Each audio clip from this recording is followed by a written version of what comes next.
Alléluia. Est-ce qu'on peut fixer nos yeux sur le Seigneur ce matin, pendant que nous chantons ce chant?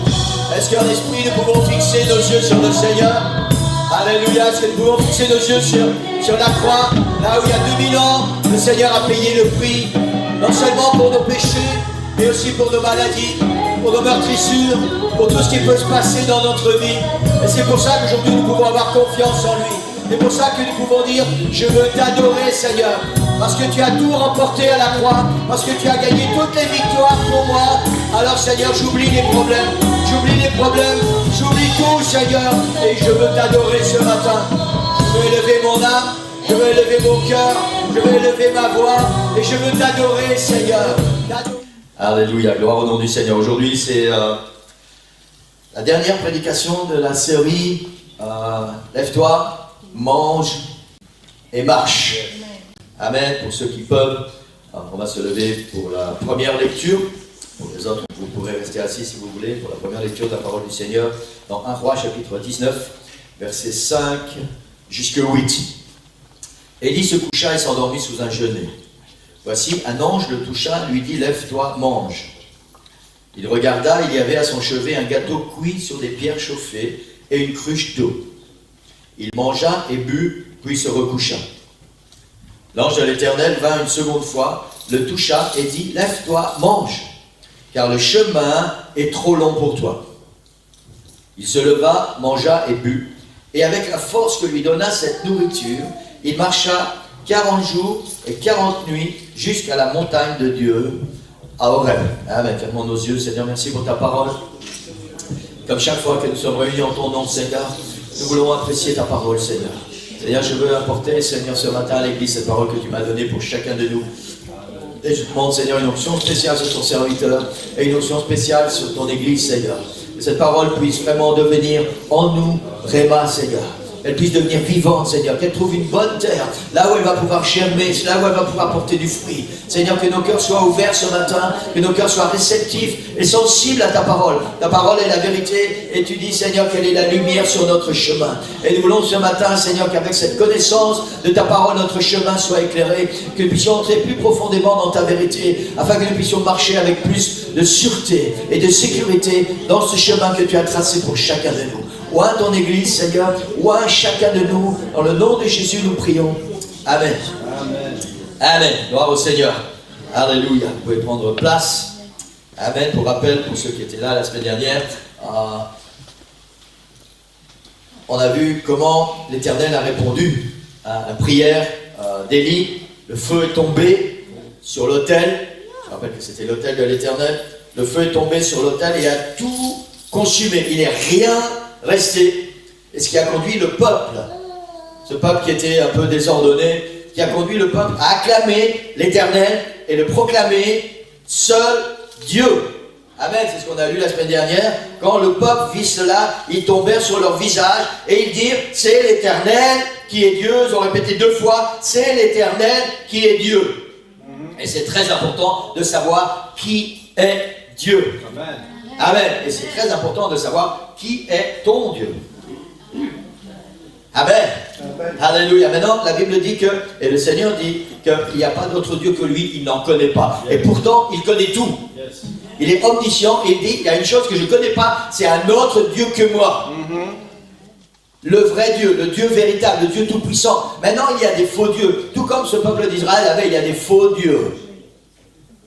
Qui ne sont pas des dieux, mais qui veulent se prendre pour des dieux. Et ces faux dieux, souvent, sont là dans nos vies.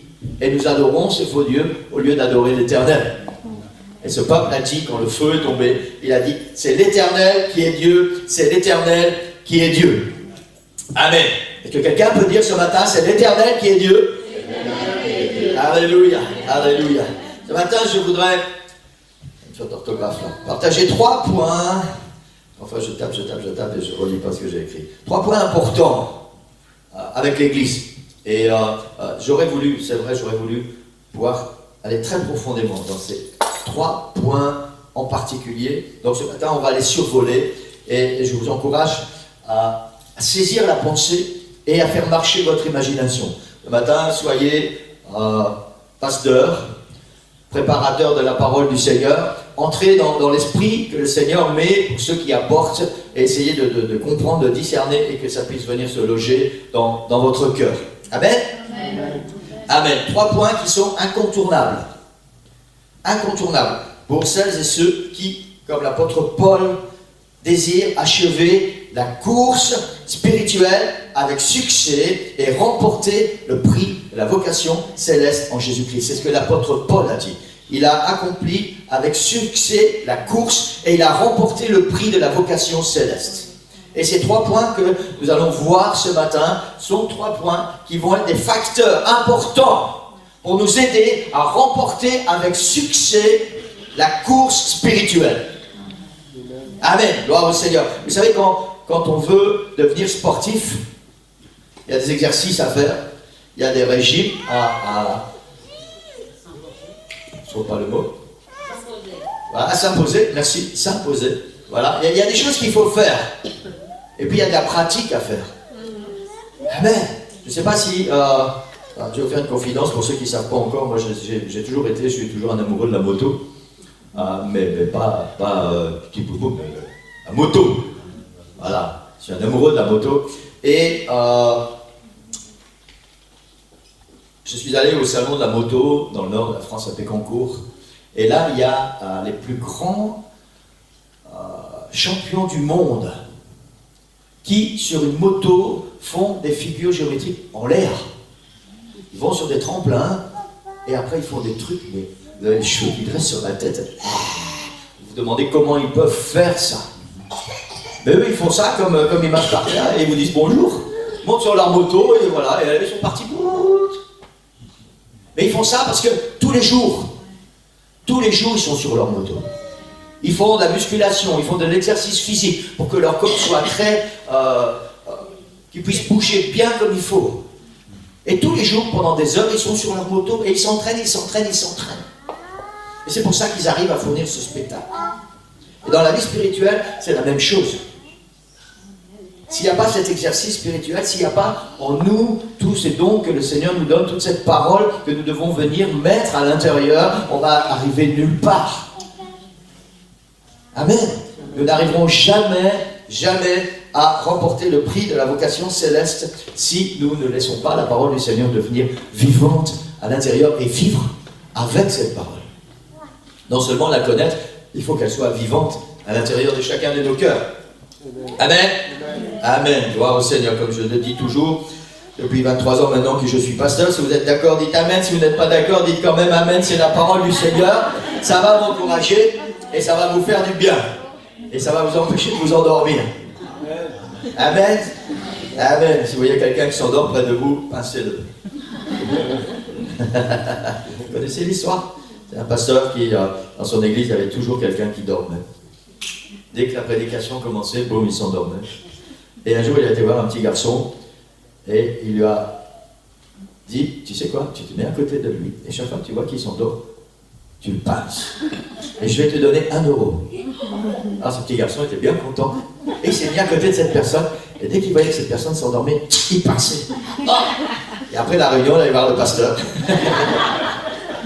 Et puis ça a marché pendant plusieurs dimanches. Et puis un dimanche, le petit garçon, il est à côté de la personne. Et puis la personne s'endort, il ne se passe rien. Et après la réunion, le pasteur il va voir le petit garçon, il dit qu'est-ce qui se passe? Le petit garçon il dit tu sais quoi, toi tu me donnes 1 euro, lui m'a donné 2 euros pour que je me laisse dormir.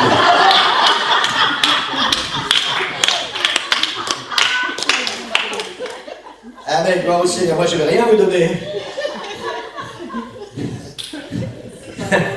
Ah mais ça c'était pour vous réveiller. Voilà, maintenant c'est plus le moment de dormir. On va entrer dans la parole du Seigneur. Amen. Les 3 points principaux que je vais partager avec vous ce matin, c'est, premier point, ne fais jamais de compromis avec l'ennemi, quel qu'il soit. Nous parlons du domaine spirituel. Maintenant, ça s'applique aussi dans tous les domaines de la vie. Ne fais jamais de compromis avec l'ennemi, quel qu'il soit. Deuxième point, n'oublie jamais pourquoi tu es là où tu es. On va développer ça. Troisième point, prends garde à bien te nourrir. Et on va développer aussi ce point ce matin. Maintenant, il faut revenir un petit peu dans tout ce contexte du prophète Élie et de ce qui s'est passé, le prophète est arrivé et il a imploré l'Éternel. Tous les faux prophètes ont prié pendant des heures, leur faux Dieu, il ne s'est rien passé. Élie vient et il implore l'Éternel, il fait l'autel, il met le sacrifice sur l'autel. Et la Bible dit que le feu est descendu, il a tout consumé. Le peuple était vraiment dans l'extase. Vous savez, il y avait comment je vais dire ça? Un peu comme quand il y a une manifestation, il y a un esprit qui est là, il y a quelque chose qui anime ces gens, il y a une atmosphère qui est là tout à fait étrange, et il y avait une atmosphère tout à fait particulière ce jour-là, parce qu'il s'est passé quelque chose de tout à fait extraordinaire. Et on continue un petit peu dans ce contexte, et on entre directement dans ce premier point. Ne fais jamais de compromis avec l'ennemi, quel qu'il soit, ni pourquoi que ce soit. Directement après que le feu est tombé sur l'autel, directement après que ce peuple a proclamé c'est l'Éternel qui est Dieu, c'est l'Éternel qui est Dieu, il y avait tous ces faux prophètes qui étaient là, tous ces menteurs, les suppôts du diable qui étaient là derrière, et Élie leur dit, saisissez les prophètes de Baal, qu'aucun d'eux n'échappe. Ils les saisirent, Élie les fit descendre au torrent de Kison, où il les égorgea. Waouh! Un jour, quelqu'un m'a dit qu'il n'aimait pas lire l'Ancien Testament parce que c'est sanguinaire. Et c'est vrai, quelque part. C'est vrai. La Bible dit que, mais non, on ne sait pas pour ces faux prophètes. La Bible nous relate dans ce contexte précis les 450 prophètes de Baal. Mais il y avait aussi 400 prophètes d'Astarté. On n'en parle pas, mais c'est possible qu'ils étaient là aussi.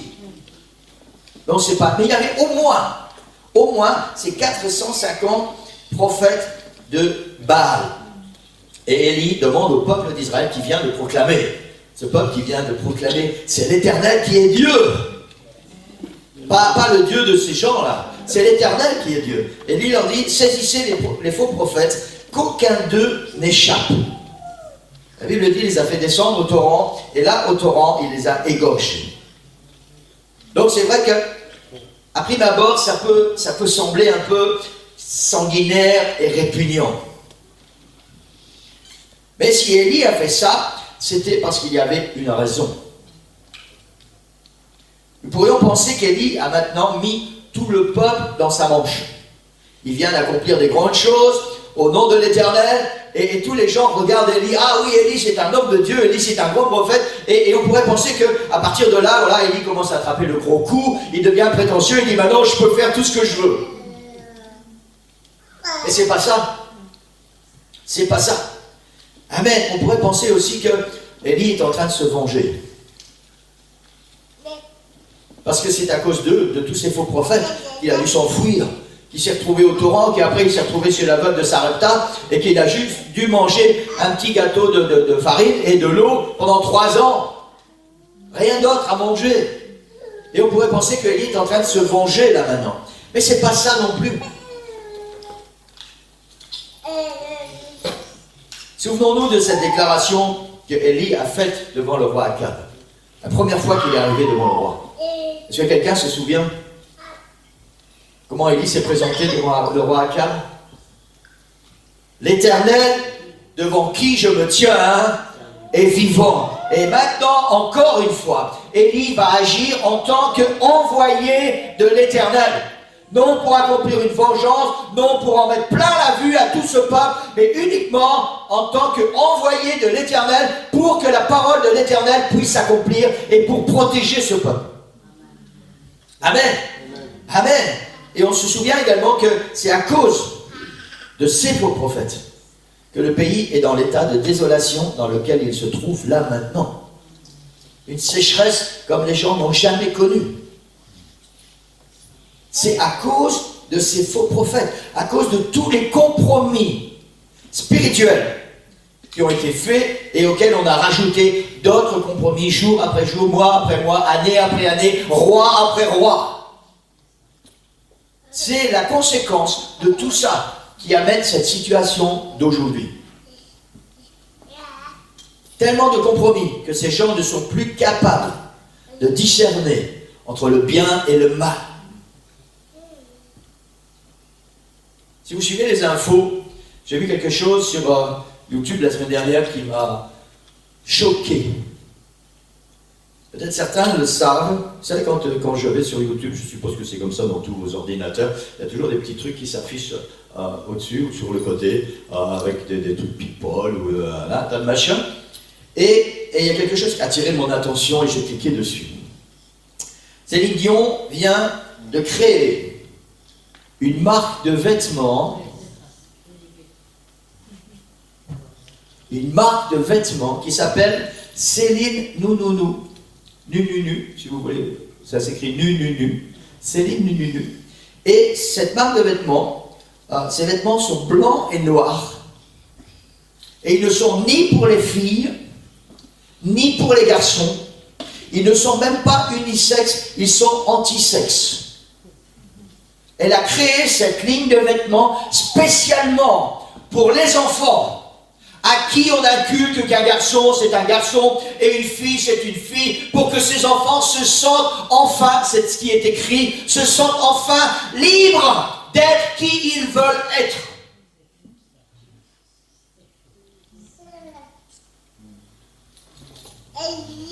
Libres d'exprimer leur intérieur, leur moi.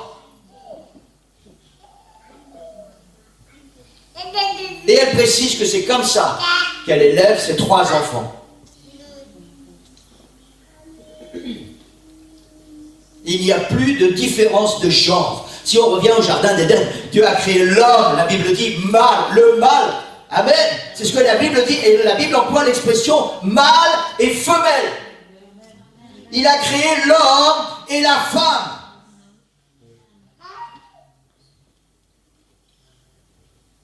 Et maintenant, tous ces gens qui sont sous l'influence démoniaque poussent pour que le bien devienne mal et que le mal devienne bien, pour que les gens ne sachent plus faire la différence entre le bien et le mal, entre la lumière et les ténèbres, entre le royaume de Dieu et le royaume du diable.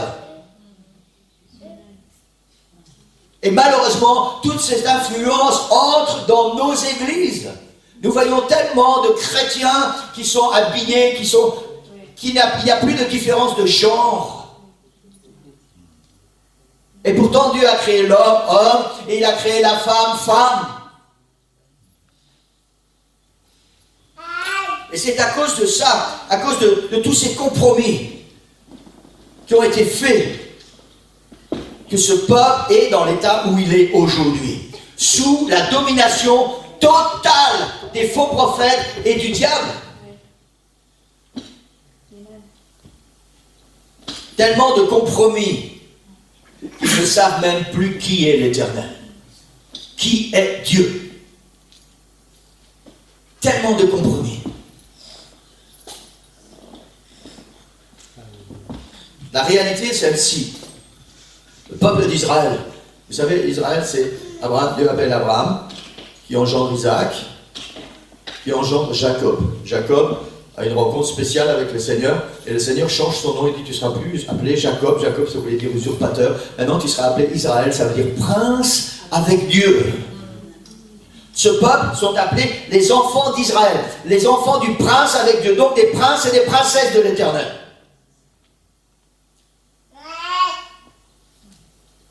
Le peuple de l'Éternel s'est choisi. Celui qu'il a mis à part depuis Abraham. Celui qu'il a libéré de l'esclavage en Égypte. Celui qu'il a nourri pendant 40 ans dans le désert. Celui à qui il a donné ce pays où ils habitent et devant qui il a chassé tous les habitants pour leur donner ce pays en héritage. On n'a pas le temps d'entrer dans tous les détails ce matin, je dois aller très vite. La triste réalité, c'est que ces gens ne savent plus qui est l'Éternel, ce Dieu qui leur a donné tout ce qu'ils ont, ce Dieu d'où ils sont issus, ce Dieu de leur Père qui s'appelle Prince avec Dieu. Ils ne savent plus qui est l'Éternel à cause de tous les compromis qu'ils ont faits avec les faux dieux et les faux prophètes. Et c'est la raison pour laquelle Élie va dire à ce peuple d'Israël qui vient de proclamer haut et fort, c'est l'Éternel qui est Dieu, qui commence à rouvrir un petit peu ses yeux et son cœur à la réalité, et il leur dit, saisissez tous les faux prophètes, on va les descendre au torrent de Kison, et là on va les égorger. En fait, c'est pas pour le fait d'égorger les faux prophètes, c'est pour le fait de réduire la puissance de l'ennemi à néant, pour empêcher que ces gens aient à nouveau de l'influence sur ce peuple qui vient de dire « c'est l'Éternel qui est Dieu ». Tu ne peux pas prétendre vivre une vie de sainteté, prétendre marcher avec Dieu et en même temps avoir de bons rapports avec les faux prophètes, avec les envoyés du diable. C'est pas possible. La Bible dit tu ne peux pas avoir deux maîtres. Ou tu vas haïr l'un et servir l'autre, ou tu vas haïr l'autre et servir l'un. Ou tu vas marcher avec Dieu, ou tu vas marcher avec le diable. Et c'est ce qui se passe avec ce peuple. Il ne sait plus qui est l'Éternel. Maintenant, il vient de proclamer c'est l'Éternel qui est Dieu, mais c'est juste une proclamation parce qu'ils ont vu quelque chose d'extraordinaire, une manifestation extraordinaire, mais dans leur cœur, ils ne savent pas encore exactement. Parce qu'il y a trop de bouleversement qui est là. Il y a toute une culture d'adoration de faux dieux qui est derrière eux. Et Élie sait très bien ça. Et il faut détruire cette culture. Il faut détruire ce faux dieu. Il faut détruire tous ces chants qui risquent à nouveau d'entraîner le peuple de l'Éternel vers l'ennemi. Et c'est pour ça que Élie fait descendre tous ces faux prophètes au torrent. Et c'est pour ça que là, au torrent, tous ces gens vont être égorgés. Et l'affirmation ce matin, on revient à ce premier point, ne fait jamais de compromis avec l'ennemi, quel qu'il soit, ni pour quoi que ce soit.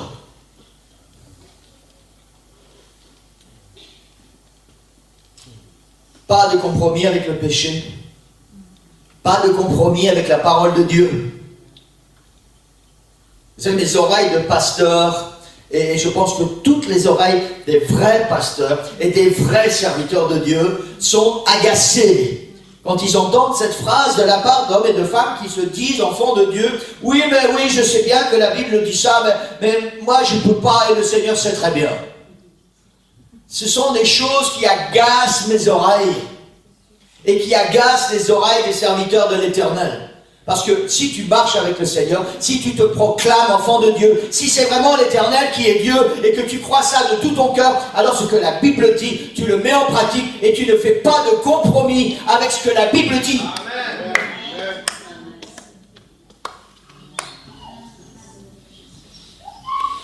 C'est pas plus compliqué que ça, vous savez.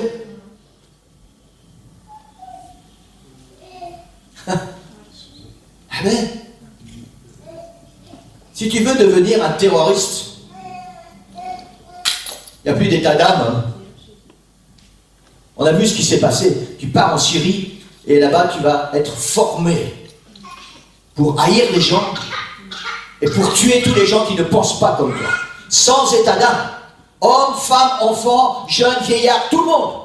Tu vas être formé pour tuer. Et si vous avez suivi toutes ces infos depuis quelques années en arrière, ces gens ont fait exactement ce pourquoi ils ont été formés. Pas de compromis. Parce qu'ils ont des convictions, même si elles sont mauvaises, même si elles sont affreuses. Ils ont des convictions. Et nous, enfants de Dieu, tellement souvent, nous voulons proclamer être enfants de Dieu. Nous voulons remercier le Seigneur pour sa grâce. Nous voulons remercier le Seigneur pour son amour. Nous voulons remercier le Seigneur pour toutes les prières qu'il exauce. Chaque fois qu'on a besoin de quelque chose, on vient à la présence du Seigneur et le Seigneur répond à nos prières. Mais on n'est pas toujours bien disposé à faire ce que Dieu nous demande. Et trop souvent, nous faisons des compromis avec la parole de Dieu. Et très souvent, nous faisons des compromis avec le péché. Et c'est ce péché qui ruine nos vies. Dieu est saint et il ne peut pas avoir de contact avec le péché. Ça veut dire que s'il y a des péchés dans nos vies que nous pratiquons régulièrement, sans état d'âme, nous ne pouvons pas avoir une vraie communion durable avec le Seigneur. Parce que lui ne peut pas avoir de communion avec le péché qui règne en nous. N'écoute pas la voix du diable et ne discute même pas avec lui. Nous savons très bien ce qui s'est passé au Jardin d'Éden. Nous savons très bien pourquoi nous sommes ici aujourd'hui. Parce que Ève a écouté la voix du diable. Non seulement elle a écouté la voix du diable, mais elle a commencé à argumenter avec lui, elle a commencé à parler avec lui, et elle lui a permis d'aller à l'intérieur de sa vie. Elle a fait un compromis, alors qu'elle savait très bien ce que Dieu avait dit. Et le résultat, c'est que le péché est entré dans le monde, et avec le péché, la mort. Et à cause de ça, Jésus a dû mourir sur la croix il y a 2000 ans. Et à cause de ça, notre vie est difficile. Et nous devons jour après jour lutter contre la chair et le sang. Parce qu'elle a fait un compromis. Il n'y a aucun compromis qui soit, je vais dire, petit ou insignifiant. Il n'y a aucun compromis qui n'aura aucune conséquence sur nos vies. Quel que soit le compromis, il y aura un prix à payer. Et c'est pour cette raison que Élie fait descendre ces faux prophètes au torrent et qu'il les égorge. Il faut éliminer la puissance de l'ennemi dans ta vie. Il faut arrêter de faire des compromis avec le diable dans ta vie. Si tu proclames c'est l'Éternel qui est Dieu, alors il faut que l'Éternel vive à l'intérieur et que tu détruises tout ce qui va venir corrompre cette relation que tu peux avoir avec l'Éternel. Amen. Amen. Amen. Gloire au nom du Seigneur. Ne fais jamais de compromis avec l'ennemi, quel qu'il soit, ni pourquoi que ce soit. Tellement souvent, vous connaissez ça, hein? Juste une fois. Juste une fois. Et cette juste une fois, ça sera la fois de trop, probablement, qui va marquer ta vie pour tout le reste de ta vie. Parce qu'il y a un prix que tu vas devoir payer à cause de juste une fois. Pas de compromis avec le Seigneur. Le deuxième point, n'oublie jamais. Je ne sais pas pourquoi le Seigneur a fait que dans une minute, il y a seulement 60 secondes. Hein? C'est trop peu. Ah ben, ma fille rigole de moi souvent parce que je dors pas beaucoup et puis je n'aime pas dormir. Et je lui dis souvent que pour moi, dormir, c'est une perte de temps. Je dis quand tu dors, tu fais rien, donc tu perds ton temps. Et elle n'est pas contente avec ça. Ouais, mais on a besoin de dormir, mais bien sûr qu'on a besoin de dormir, je sais très bien. Et voilà, mais c'est vrai qu'on a tellement de choses à faire que quand on dort, on ne peut pas les faire. Hein? Moi, j'aurais besoin des journées de 48 heures, minimum. C'est pas vous. Il y en a qui, avec une journée de 2 heures, ça suffit parce qu'ils s'ennuient tellement que il faudrait que les 2 heures soient finies, puis on va aller dormir. Ah non, moi j'ai besoin d'une journée de 48 heures. Amen. N'oublie jamais pourquoi tu es là et qui tu es. N'oublie jamais pourquoi tu es là, où tu es et qui tu es. Amen. C'était la méditation pour la semaine qui vient de s'écouler. Élie dit à Akab, monte, mange et bois, car il se fait un bruit qui annonce la pluie. Akab monta pour manger, pour boire, mais Élie monta au sommet du Carmel, et se penchant contre terre, il mit son visage entre ses genoux. Il dit à son serviteur, monte, regarde du côté de la mer. Le serviteur monta, il regarda et dit, il n'y a rien. Élie dit 7 fois, retourne. À la 7e fois, il dit, voici un petit nuage qui s'élève de la mer et qui est comme la paume de la main d'un homme. Élie dit, monte, dis à Akab, attelle et descends, afin que la pluie ne t'arrête pas. Pour ceux qui étaient là, jeudi, Romain a bien développé ces versets pour cette méditation de cette semaine, et je ne vais pas revenir sur tout ce que Romain nous a dit, juste ce qui nous intéresse pour ce matin. Souvenons-nous que lorsque Élie s'est présenté devant le roi Akab, un peu plus de 3 ans auparavant, il a dit au roi, il n'y aura pas de pluie les années qui vont venir, sinon à ma parole. Ce deuxième point, c'est n'oublie pas pourquoi tu es là, ni qui tu es. N'oublie jamais. 3 ans auparavant, Élie est venu voir le roi Akab et il lui a dit, les années qui vont suivre, il n'y aura pas de pluie, sinon à ma parole. Il s'est passé plein de choses pendant ces 3 ans. Et la Bible dit que bien des jours se sont écoulés. Et la parole de Dieu fut adressée à nouveau à Élie, dans la 3e année. Et le Seigneur lui dit, va, présente-toi maintenant devant Akab, et je ferai tomber de la pluie sur la face du sol. Et Élie alla pour se présenter devant Akab. Voilà la raison pour laquelle Élie est là à ce moment précis. Ce qui s'est passé avant, quand Élie a défié ses faux prophètes, quand Élie a il a rétabli l'autel de l'Éternel, quand le feu est tombé, c'était pas la raison principale pour laquelle Élie était là présent. Il fallait que ces choses s'accomplissent pour que le cœur du peuple d'Israël revienne à l'Éternel, pour qu'ensuite la prophétie puisse s'accomplir. Amen. Amen. Amen. Ça veut dire que quand le Seigneur t'envoie quelque part pour accomplir quelque chose de particulier, c'est pas pour ça que tu dois attendre que cette chose arrive expressément et il se passe rien entre les deux. Ça veut dire qu'au fur et à mesure de ton cheminement avec le Seigneur, tu as un objectif, il y a une prophétie qui doit s'accomplir, mais le Seigneur va mettre des étapes dans ta vie au fil et à mesure desquelles il va manifester sa gloire, il va manifester sa puissance, il va certainement ramener le cœur de ceux qui t'entourent à l'Éternel, et jusqu'à ce que tu arrives à ce moment précis pour lequel justement le Seigneur t'envoie pour que la parole s'accomplisse. Amen. Amen. Mais ça veut dire qu'avant, tu ne dois pas rester à rien faire. Vous savez, un chrétien n'est jamais assis à rien faire. Si tu es assis à rien faire, pose-toi des questions si tu es vraiment un enfant de Dieu. Si tu demandes ce que tu peux faire pour le Seigneur, il n'y a rien qui passe et les journées passent et tu t'ennuies spirituellement, alors pose-toi les vraies questions. Amen. Seigneur, ouvre mes yeux simplement. Il y a tellement de gens autour de moi qui sont tristes, qui sont malheureux, qui sont dans la misère, qui sont dans le péché, qui sont dans la boue, qui sont dans la souffrance. Et moi je suis là, je suis bien, et je dis, oh Seigneur, je m'ennuie. Élie pouvait très bien attendre le moment où il allait monter sur la montagne, envoyer son serviteur pour aller voir si, ou oui ou non, il allait pleuvoir. Mais non, il y avait des choses à faire avant. Et au fur et à mesure, le Saint-Esprit guide ce prophète. Et au fur et à mesure de la vie, le Seigneur doit pouvoir te guider. Il doit pouvoir te laisser guider par l'Esprit du Seigneur pour accomplir la parole du Seigneur jour après jour. Chaque minute que Dieu te donne de vivre, il y a un travail que tu dois accomplir en tant qu'enfant de Dieu. Pour que la gloire du Seigneur soit manifestée, pour détruire la puissance de l'ennemi, pour ramener le peuple de l'Éternel, le cœur du peuple à l'Éternel. Peut-être tu vas rencontrer quelqu'un qui s'est éloigné du Seigneur et ton témoignage va l'aider à se rapprocher du Seigneur. Il y a toujours quelque chose à faire.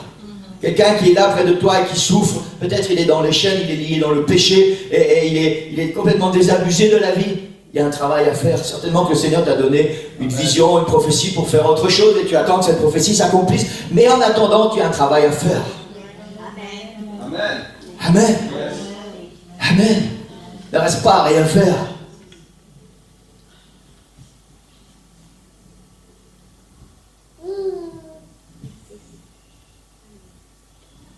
On vient de lire ces versets.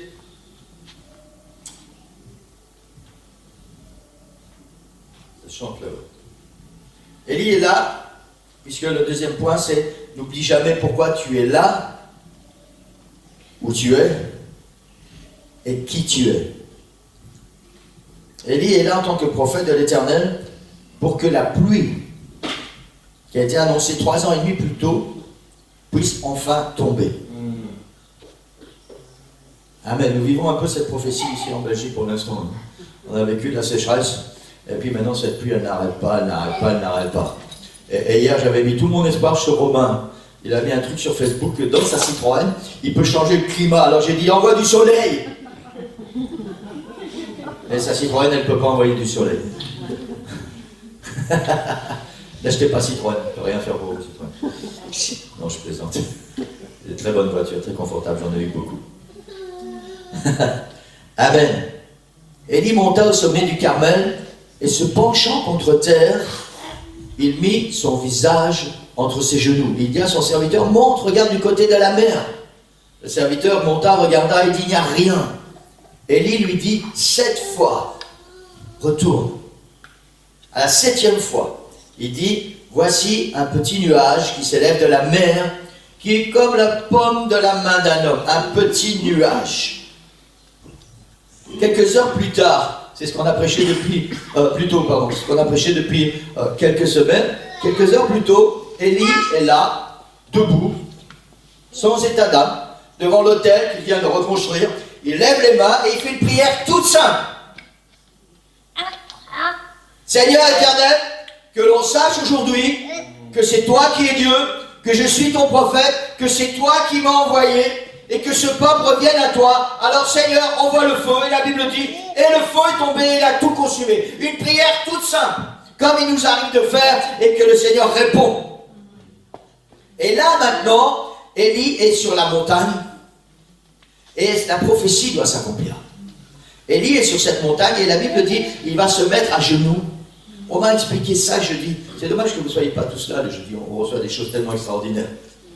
Il va se mettre à genoux, la tête entre ses genoux, et là maintenant il va implorer le Seigneur pour que la prophétie s'accomplisse. Et il envoie son serviteur à un endroit où de là il peut vraiment voir tout ce qui se passe.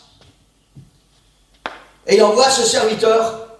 Et la Bible dit que le serviteur revient et il dit à Élie, il n'y a rien.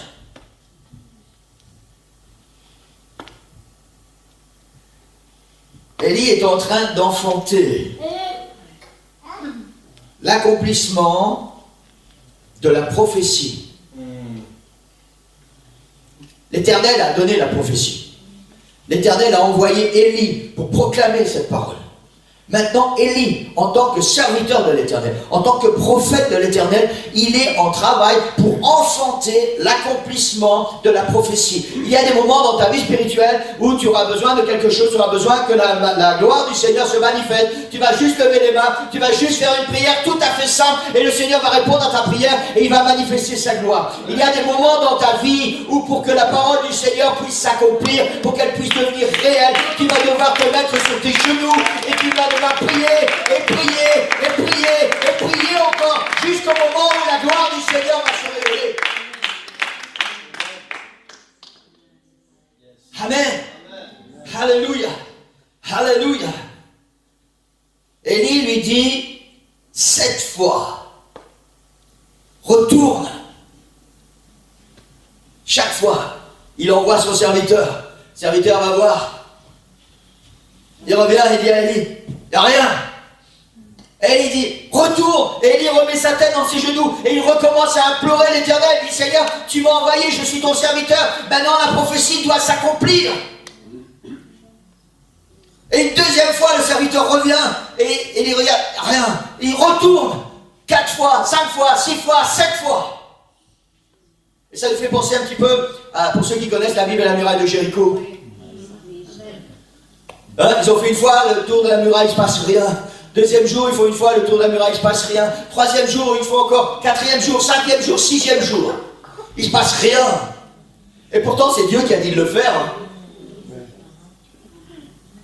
Et malgré l'ordre de l'Éternel, il ne se passe rien. Parce que ce n'est pas fini. Parce que le temps n'est pas encore venu. Parce que tu as encore un travail à faire. Parce que le 7e jour, le Seigneur dit à Josué, aujourd'hui, vous allez vous lever tôt, parce qu'il y a un travail plus important que les autres jours. Aujourd'hui, vous allez devoir faire 7 fois le tour de la ville. Et à la 7e fois, la muraille va s'écrouler. Et c'est ce qui s'est passé. Et c'est comme ça qu'ils ont pu conquérir cette ville de Jéricho et conquérir ce pays promis. Amen. Parce qu'ils ont persévéré, persévéré, persévéré, persévéré jusqu'à ce que la promesse s'accomplisse. Et c'est ce que Élie est en train de faire. Jusque 7 fois. Il dit à son serviteur, retourne. Et à la 7e fois, Élie reconnaît, écoutez bien l'église parce que c'est très important, je n'ai pas le temps de m'étendre trop là-dessus ce matin, mais c'est tellement important. Élie reconnaît le signe qui va déclencher l'accomplissement et réagit immédiatement. Qu'est-ce que son serviteur lui dit? Il n'a pas plu, il n'a pas plu depuis plus de 3 ans. Depuis plus de 3 ans, le ciel est bleu, et bleu, et bleu. Où que tu regardes, le ciel est bleu partout. Il envoie son serviteur pour la 7e fois. Waouh. Et ce jeune homme revient, et il le regarde. Et je ne sais pas comment ce jeune homme s'est exprimé, mais il dit, oh, il y a un tout petit nuage, grand comme la pomme de la main d'un homme, un tout petit nuage. Et il dit, voilà, merci Seigneur, c'est le signe que j'attendais. Élie avait besoin de rien d'autre, juste ce petit nuage. Ça veut dire que Dieu a commencé à agir, et s'il a commencé, il va continuer, et il va aller jusqu'au bout. Amen. Alléluia. Le petit nuage est tout ce dont Élie a besoin. Il est le déclencheur de l'accomplissement. Amen. Alléluia. Il y a des moments dans la vie où le Seigneur répond immédiatement à la prière. Il y a des moments dans la vie où il va falloir te battre. Il va falloir te mettre sur tes genoux. Et il va falloir prier, et prier, et prier, et prier, et prier encore. Jusqu'au moment où tu vas voir ce petit nuage. Juste un tout petit nuage. Je ne sais pas si vous mettez ça dans votre esprit. Sur la montagne, Élie pouvait voir le ciel à perte de vue. Et tout ce qu'il y a dans ce ciel à perte de vue, c'est un tout petit nuage, grand comme la paume d'une main, dans l'étendue du ciel. Imaginez ça. Mais on voit ce nuage. Et c'est tout ce qu'Élie avait besoin. Et il y a des fois où tu vas devoir dans ta vie prier, prier, prier, prier, et prier encore, et jeûner, intercéder, te mettre sur tes genoux, jusqu'au jour où tu vas voir un tout petit nuage. Et quand tu vas voir ce petit nuage, alors sache que le moment est venu où le Seigneur va manifester sa gloire dans ta vie. Mais ça n'est pas tout. Tu dois utiliser ce petit nuage pour que la volonté du Seigneur s'accomplisse. Amen. Et il va falloir réagir vite. Amen. Alléluia. Élie dit à son serviteur, monte voir le roi. Le roi était parti manger, faire la fête. Le roi était parti manger et faire bombance. Et Élie dit à son serviteur, monte vite voir le roi. Tu lui dis, attelle les chevaux à ton char et descends vite afin que la pluie ne t'arrête pas. Tout ce que Élie voit dans cette immensité du ciel, c'est un tout petit nuage. Et il dit à son serviteur, va dire au roi, vite dépêche-toi parce que la pluie va tomber et tu dois aller très très vite pour ne pas être arrêté par la pluie. Amen. Alléluia. Alléluia. Alléluia. Gloire au Seigneur. La Bible dit que la pluie est tombée et il s'est même passé quelque chose d'extraordinaire. C'est que Élie a mis sa ceinture et la Bible dit l'Esprit du Seigneur est tombé sur Élie. Écoutez, quand vous lisez la parole de Dieu, écoutez ce qu'elle dit. L'Esprit du Seigneur est tombé sur Élie. On est sur la montagne. Le roi Akab est avec son char, avec ses chevaux, et il descend la montagne à fond la caisse, parce que la pluie va arriver. Et la Bible dit, Élie a couru devant le roi, jusqu'à l'entrée de la ville. Impossible à faire humainement parlant. Impossible à faire. Et pourtant, Élie l'a fait. Pourquoi? Parce qu'il était roi du Saint-Esprit. Parce qu'il a dû conduire ce roi incrédule jusqu'à l'entrée de la ville. Élie et a dû continuer d'accomplir le travail pour lequel il était venu. Il doit aussi sauver ce roi.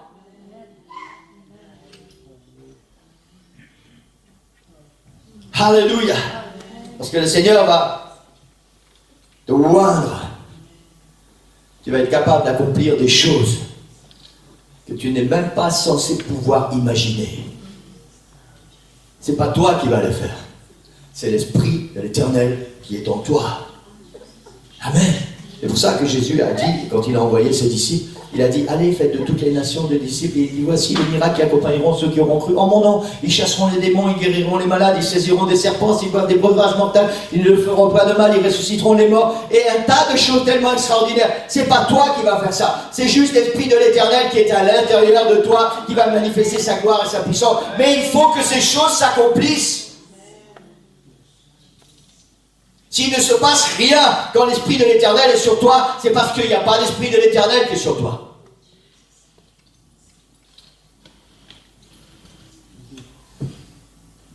Alors il faut chercher l'Esprit de l'Éternel. Il faut chercher l'onction, il faut chercher cette puissance pour que tu puisses accomplir le travail pour lequel le Seigneur t'a sauvé et pour lequel le Seigneur t'appelle.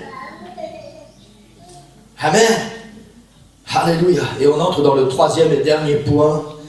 Je suis désolé, je dois aller très vite. J'espère que j'arrive à faire passer la parole du Seigneur dans votre cœur. C'est tellement brûlant à l'intérieur de mon cœur. Troisième et dernier point. Prends garde à bien te nourrir.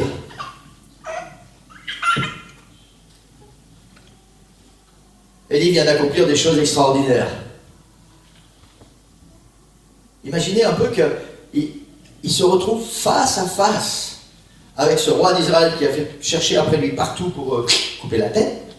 Il se retrouve en face de 450 faux prophètes. Pour ceux qui suivent les informations, vous avez vu la police avec tous ces gilets jaunes en France. Hein, ils n'arrivent pas à suivre, pourtant ils sont tellement nombreux. Et là, la Bible dit qu'Élie se retrouve seul devant 450 faux prophètes. Et il fait cette prière toute simple. Les faux prophètes, ils prient pendant des heures et des heures pour qu'il y ait quelque chose, ils disent, bah, il ne se passe rien. Élie fait cette prière toute simple et le feu tombe et il consume tout. Élie monte sur la montagne et il implore l'Éternel, il prie, il persévère. Et enfin la pluie tombe. Et Élie est saint, il met sa ceinture et l'Esprit de l'Éternel le saisit. Et Élie il court plus vite que les chevaux devant le roi Akab. Et Élie fait des choses extraordinaires.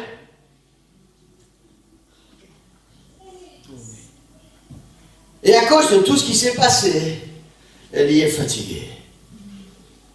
Élie est crevé. Élie est épuisé.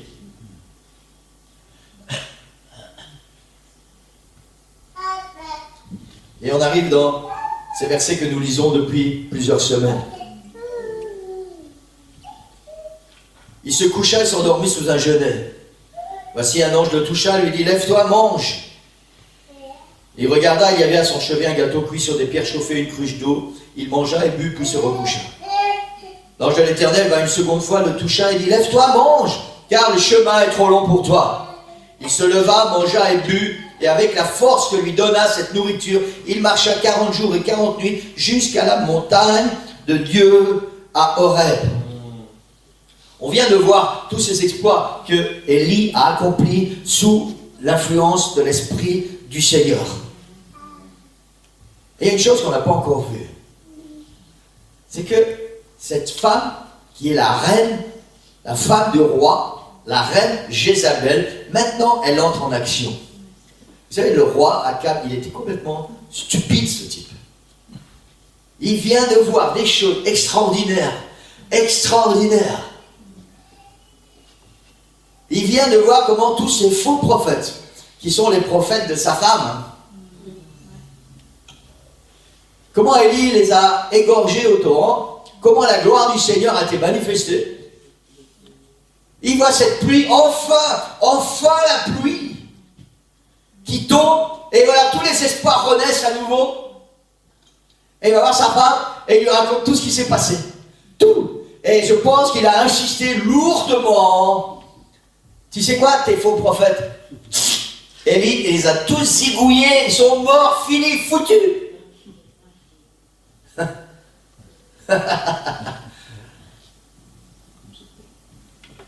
Et il se passe quelque chose.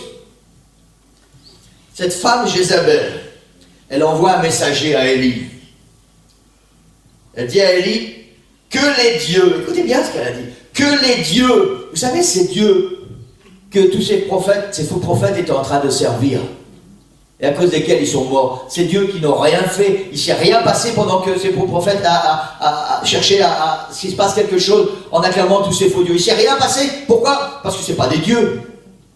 Parce qu'ils ne peuvent rien faire, parce qu'ils sont impuissants, parce que le peuple a proclamé c'est l'Éternel qui est Dieu.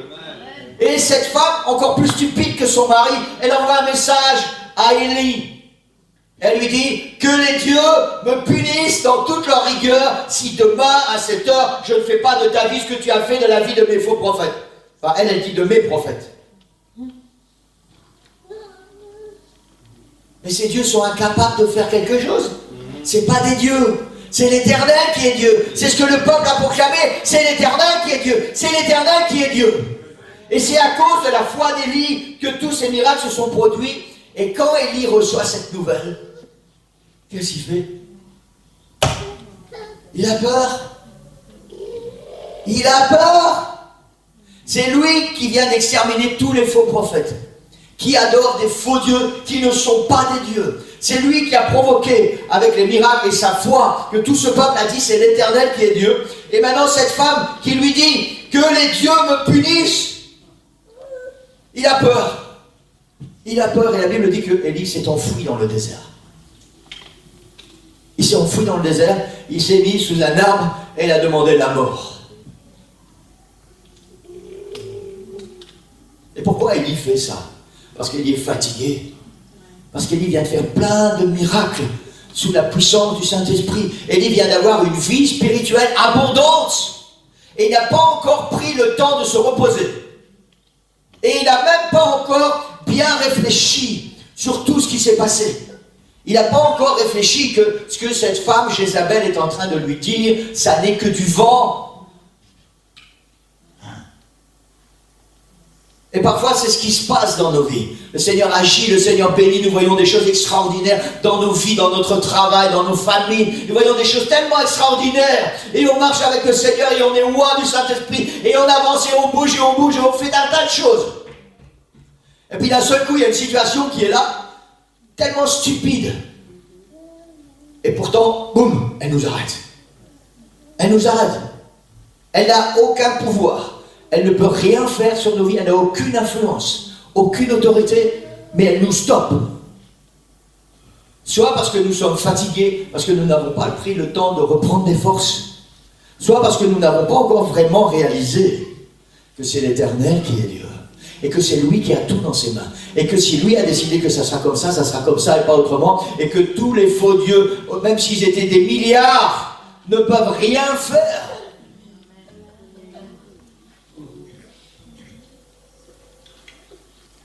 Et c'est à ce moment précis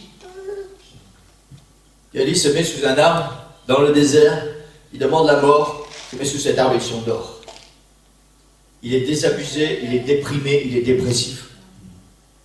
Est-ce que ça vous est déjà arrivé d'être déprimé, dépressif? Même en tant que chrétien?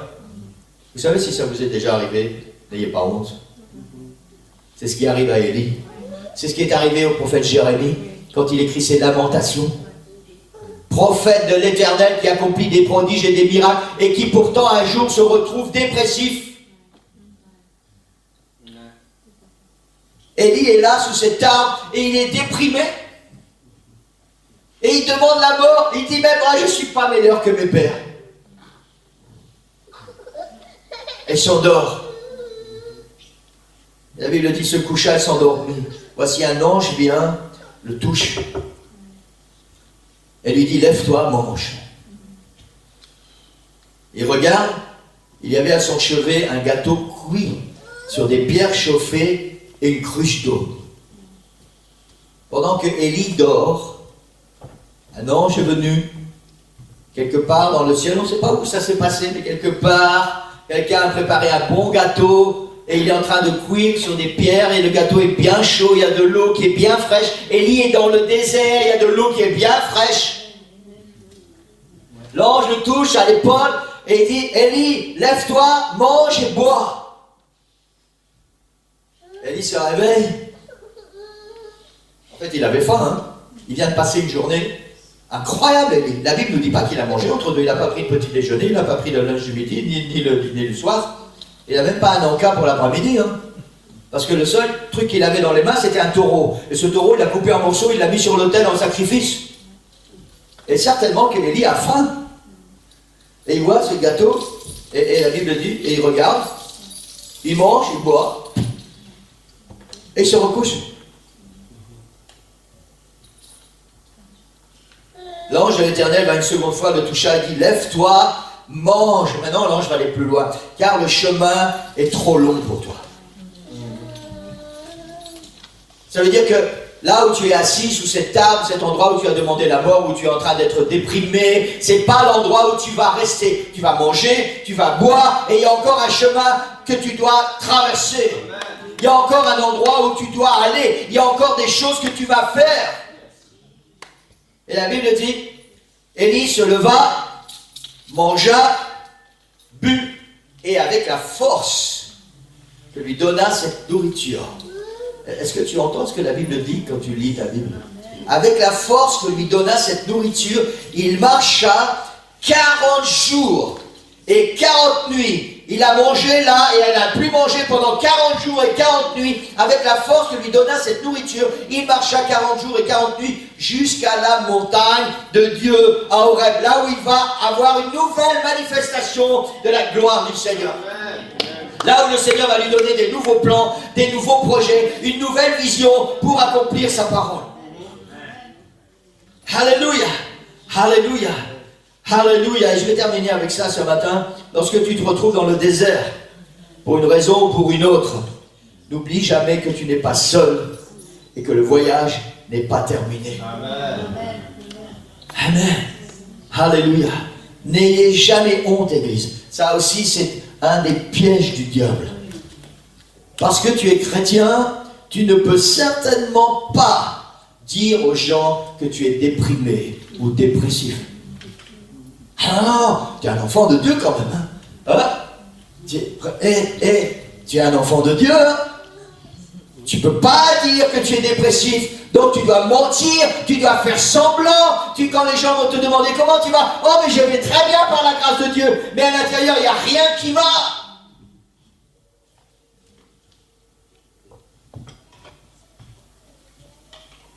Quand tu es dépressif, la première personne à qui tu dois en parler, c'est avec le Seigneur. Amen. Et si tu as des amis en Christ, partage. Priez ensemble. Soutenez-vous. Aidez-vous les uns les autres. Alléluia. Vous savez, il y a des choses dans la vie d'un pasteur qu'on ne peut pas partager. Et il m'est arrivé dans ma vie, en étant pasteur, d'être dépressif, déprimé, à tel point, j'ai dit au Seigneur, Seigneur, j'en ai marre, j'arrête tout, envoie quelqu'un, moi je me casse. Déprimé, il n'y avait plus aucune lumière dans mon esprit, il n'y avait plus de chemin devant moi, je ne voyais plus rien, devant moi c'était la vallée de l'ombre de la mort, et c'est tout.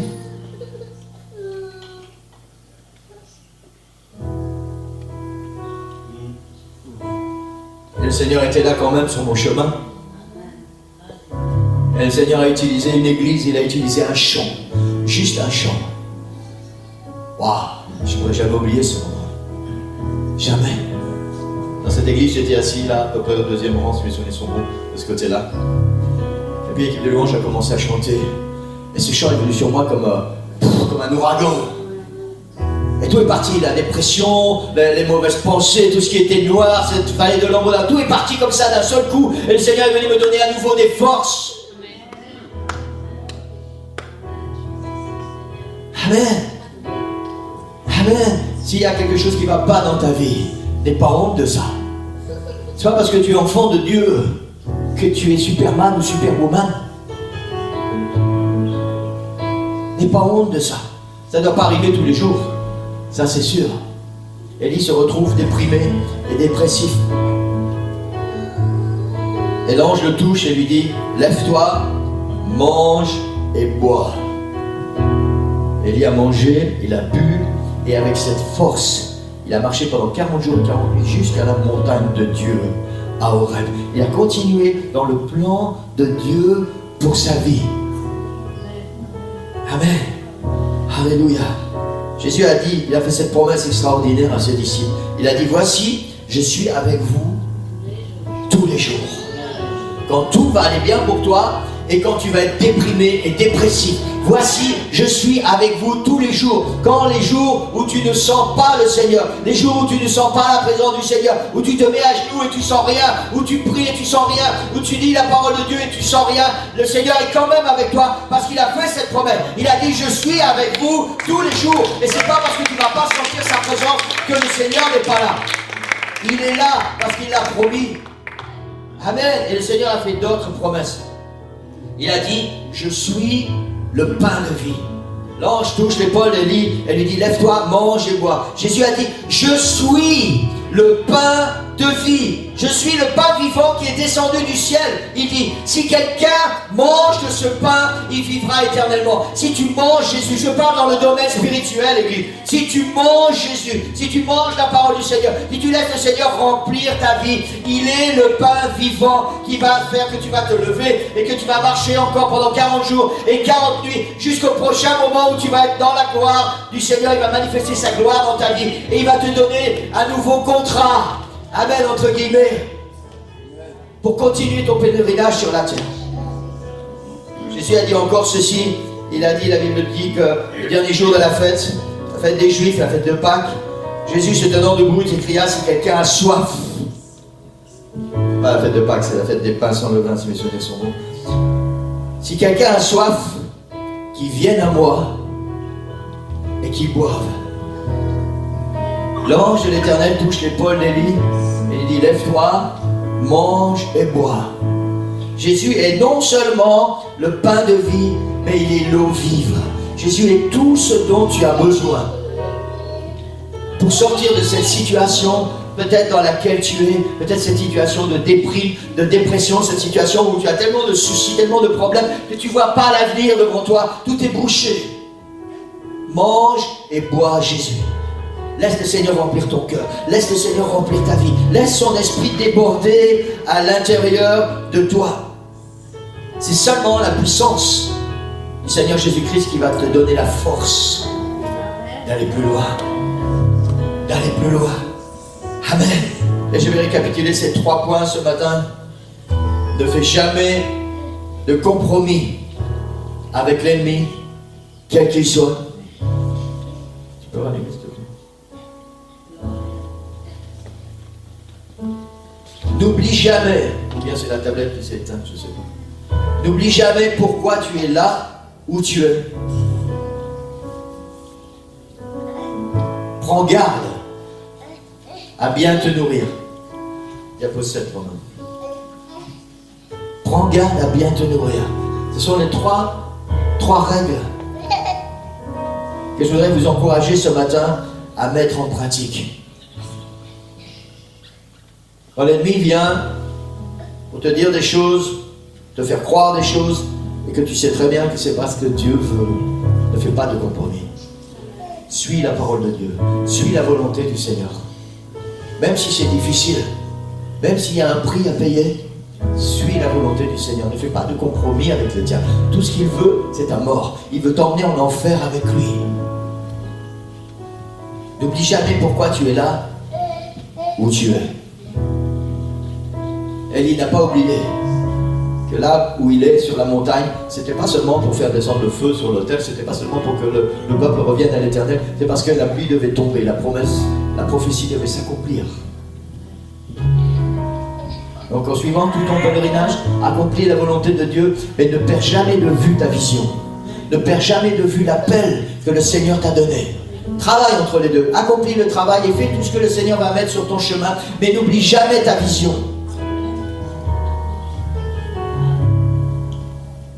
Persévère. Persévère. 1 fois, 2 fois, 3 fois, 4 fois, 7 fois, 10 fois, 100 fois s'il le faut. Mais persévère, persévère, jusqu'à ce que tu vois dans ce ciel ce petit nuage qui va être le déclencheur de l'accomplissement de la prophétie dans ta vie. Amen. Et le dernier point, prends garde à bien te nourrir.